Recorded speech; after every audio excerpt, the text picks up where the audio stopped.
That we are, David. And hold hands? No. Yeah. All right. It's Footy and Frothies into our season reviews as we get stuck into the lower half of the top 8. And as I said off air, what an odd little bunch of teams we're going to talk about tonight. May as well get stuck into it, eh? Done all the small talk. We'll kick off with the Raiders, who managed to finish in the top 8 despite having a minus 137 points differential, despite being third last on the try scored, and despite being third on the most conceded try list. Yes. You can also tell us other baffling stats, and we'll prognosticate on how they did it. Yeah, drag themselves kicking and screaming into 8th. 13 wins, 11 losses, minus 137 for and against, as you mentioned. 13th on points scored with 514, which was an average of 20 points a game, and 653 conceded, which was an average of conceding 26 points a game. Mate, yeah, there's so many stats here that... Like, when you go through their stats, they should have finished 13th. Maybe, yeah. with some of this stuff. Handling errors, they were 12th, which is probably about where they should have finished for the year, to be honest, on average with the handling errors. Penalties conceded, they were in the top 4 for penalties conceded every game. Ineffective tackles, they were good. They were 16th out of 17 teams, so that's one thing with a bit of discipline. And their errors, they were down in 12th as well. So that's something to say about a bit of their discipline, which is probably part of what dragged them a long way to where they got to. 6th on the list with 40-20s, so they kicked a couple of those. But big ones, big positives for them were their kick meters. They were 3rd all over with kick meters, so that was Fogarty dragging them, kicking and screaming down the other end of the field. Probably underspoken about just how good Fogarty was this year for them. Yep. Because they don't win half these games without him. Definitely they don't win the 2 Tigers games. Yeah, and they're averaging near 600 metres a game off his boot, which is massive about changing that field position and momentum in games. Tackles, they made the 4th amount of tackles, so they got through their work and did that kind of stuff. But all their attacking stats were way down the bottom of the list, man. They try assist 15th, line break assist 16th. What else do we have here? 7th in offloads, which is something, but yeah, kick return meters 15th, running meters 15th. So they were really making no headway through the middle of the field. Stats can be used to prove anything. 73% of people know that, Barney. But why? Like, why was this? How did they win so many games? And what do we like? How do you assess this season? A lot of when you saw them win these kind of games were opportunistic things for mine. The likes of a show and go from Whiten, which created points. A short grubber in behind the line from Fogarty for someone to dive onto. I know they finished 8th, and it's very hard to fluke your way into 8th. But like you go back to they were up to 3rd at one point. You go back with to not that much. They left won of the 2 season. games off balls that ricocheted off the post. They won a game, the Dragons game that they had that other. Fogarty pulled something else out his ass in the last minute there, last couple of minutes. There was the other game where the Dragons were all over him and Ben Hunt just decided to run a crash play off the last play instead of actually trying to win the game. They converted at 90%, which always helps. Yeah. You're turning 4 into 6 a lot, which probably got them a couple of games where they kick better than their opposition. Blokes like Tarpanay was doing a big bulk of the work through the middle of the field. He was 5th with post-contact meters. Tomoko was their best with tackle busts and things like that. But he was still only 13th out of the whole thing. Their creative play was really, really poor compared to a lot of the teams in this competition, but they still managed to eke out points when they were needed. They were gritty and hung on and were able to repel teams quite a bit. I think it has to say the effort is what dragged them there.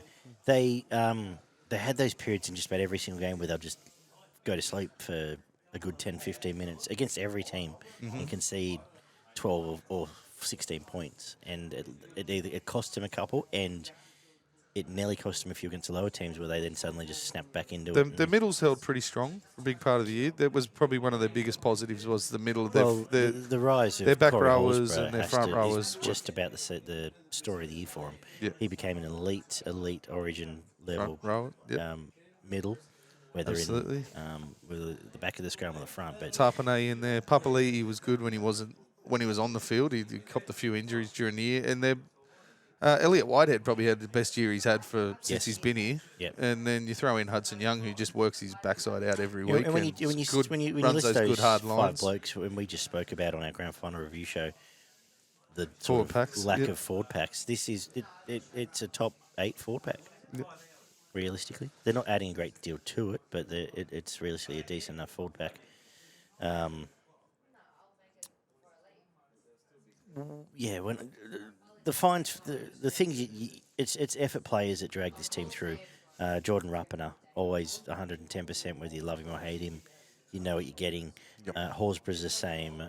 The two props are the same. Emre Gula had a good season, actually. He did. Yeah. Had a very good season. And Tomoko was one of the finds of the season for him, a beast of a... Yeah, he went on a an run edge. of about 8 games where he was You get into the just season pretty quiet, but he was breaking tackles dominant, and scoring tries quite a bit. You throw Hudson Young in there, who worked his backside out, as I said. Always there to make it. He's pretty physical in defence and with the ball in the hand. Yeah. So it was definitely one of their standouts. Fogarty, we mentioned, was a standout for this side as well. He was by far their most creative player with the ball in hand. Some positives, I think Trey Mooney's one. Again, probably didn't get as many games as I expected him to get this year, but towards the back end of the year, he was doing some very good things for the Canberra side. Got a bit of an offload about him. He's a big enough boy. Some more minutes into him will help. Seb Chris went okay at fullback when he was there. He's quick enough. Probably folds back into that centre position now. He is their Jake Averillo. Not as fast, but you don't know what he is, but he brings something to the table. And if they're going to send pre-season, I think they've already talked about him playing 5'8" because they've got no halves. Yep. Maybe it's not the worst thing. White and going, yeah. And Albert Hopewade, I thought was a positive. I thought he was very good, especially at the back end of the year when given a chance. And Emre Gula, one that you mentioned, a few question marks, and most of it for mine is around that bench rotation. The likes of Pale Solo, Mariota, Whitehead. While he's had the best year he's had, you know that he may not. You look at what he did last year compared to this year. He was missing tackles left, right, and centre last year. So if he falls back into that, it could be a question mark around him. Also produced some of the most creative stuff I've seen from him. Had some really nice offloads, offloads close to the line, short passing, and a couple of nice touches. Busted a few tackles to score. Really, actually went up a lot in my estimation this Massively. year. And Starling for mine still a big question mark. From where he was 2 years ago, we thought he's almost, I won't say something stupid like Origin, but he was. Well, they still like him because he's got that bit of extra acceleration. Yeah, but he was heading towards being that next, that X factor. And I thought he would have taken the dummy half position, but Wolford's ended up going in there. He's a much more robust player. Tradesman. I feel like they've actually gone out and found another hooker too. But Starling really seemed to lack that running impact that he's had in previous years. Yeah. And, there was a game here or there where he sort of blew it open, but there's some question marks about his return next year. So what does next year hold? Are we just going to get the same? Like they could finish anywhere from 14th to 8th. Yep. Nothing changes. They're losing Whiten. He was an X factor, but I don't think they keep Rapana at fullback. Even though he was quite good there at the back end of the year. It seems like Savage is on the nose. Yeah. They really need a spine. Like they're a club that needs 2. 6 and a 1. A 6 and a 1. Whether Seb Chris will fill one of them. I don't know which one. Maybe 6 and maybe Rapana might stay there if you bring there. Hopewade onto a wing full time. But beyond that, their hope is going to be getting down and dirty and grinding out what they do. It's a frustrating team because I did have a bet, and I think it was Dan write in and tell me your PayPal details, send you the money. I had $1 bet that they'd finish lower than 7th. No, you won it. I won it. Yeah, 7th, mate, dickhead. 7th or higher. Yeah. You won it. You won it in the last actually. week. The Sharks got you home. Yeah. In the last week of the Where's my fucking $100? But some of these guys like Solo and Mariota could fill those positions and really turn into some explosive back row play. with Trey Mooney, but it really depends how they develop between now and next year. So they're the hope of them being able to maybe cement a spot in that 6th, 7th, 8th position if they really kick on. But, yeah, there's too many question marks for mine. I think they may even slide out of the 8 again next year. Yeah. When you don't know why they're in the 8, Especially with White and... it's hard to then say why they should be an 8 again when you're already... Yeah. What's improving? Well, Whiten's no, going, you're going to there's an rely X on these factor. young guys jumping up another level and really adding some extra creativity around the outside back, the back rowers in this. They got that New South Wales halfback, Sanders. Yes. He had the game. He didn't have a particularly good game because he shoved at the centre, but he's got spruik about him, and Yeah. he was good in the under-19s Yeah. game. So I guess they're pinning hopes on him for 6, I would Yeah. think. Chris Sanders, is it? Something like that. Anyway, but interesting one. I feel like it's the same area of Canberra, but they're going to be the gatekeepers again. People don't like to hear it, but they're going to be the ones that teams. The other thing is they were particularly lucky with the draw.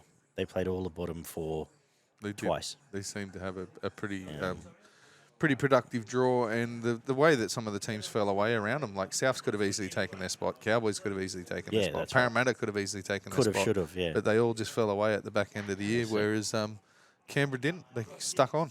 So they don't have an extension clause. No, apparently not. Anyway, Yeah, if right. you're listening on, or if you're watching on YouTube, apologies for the lack of video.